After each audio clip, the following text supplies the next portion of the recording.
us through that trade in the context of what we're hearing out of Japan, the oil markets. Where does the Trump trade exist? Yeah, so I think there's a really big focus is going to be on US markets this week. So we're having kind of obviously the setup today. We're thinking more about Japan. We're thinking about the yen and dollar yen. But when we're looking kind of at the Trump trade, it's really kind of been in those US associated assets. So we're looking at the dollar.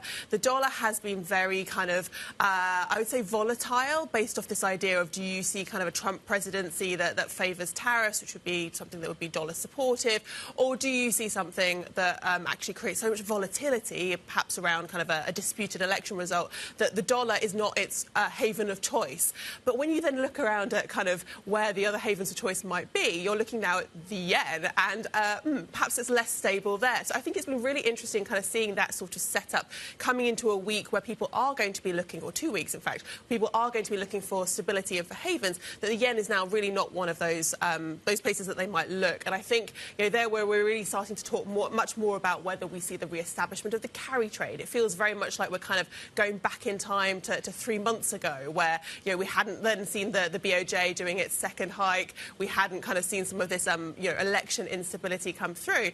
And we were actually sort of seeing kind of the yen very, very weak. We're now back to those levels, which starts to bring intervention back into the playbook. So it may be already kind of a stressful 10 days ahead, and it feels like it's about to get more stressful. So the yen is down 0.6% versus the US dollar at 153. It's paired some of the heavier losses of the session. What is that intervention level for you? What is the level that you're looking at then? Yeah, so like 157 to 160 was kind of where they were intervening earlier this year. We're, as you say, kind of around 153. So we've got a ways to go, but the fact that we have now kind of retraced all of those gains that we saw kind of after that last BOJ hike, and when we saw the big unwinding carry, to me suggests that we're going to start to see people establishing new positions, new short positions. And indeed, we did see that last week kind of heading into the election. Hedge funds switched to being kind of bearish on the yen for the first time in a month. And indeed, Nasdaq futures up 0.6% this morning. I just want to come to oil finally because of the developments in the Middle East. Citi downgrading the Brent forecast to $60 a barrel.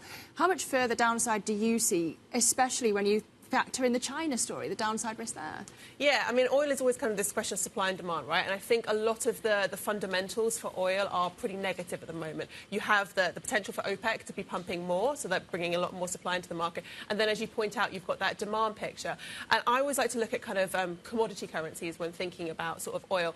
And sort of seeing today, there was really very little shift. So I think what you've kind of seen in sort of the Middle East developments is some of the noise being taken out of the market. And that means people are really going to focus on those fundamentals. And as you point out, those fundamentals aren't great. So I think, you know, it remains to be seen quite how much further we could go down. But clearly down is where we're headed. All right, Bloomberg's Rachel Evans, managing editor for FX and rates.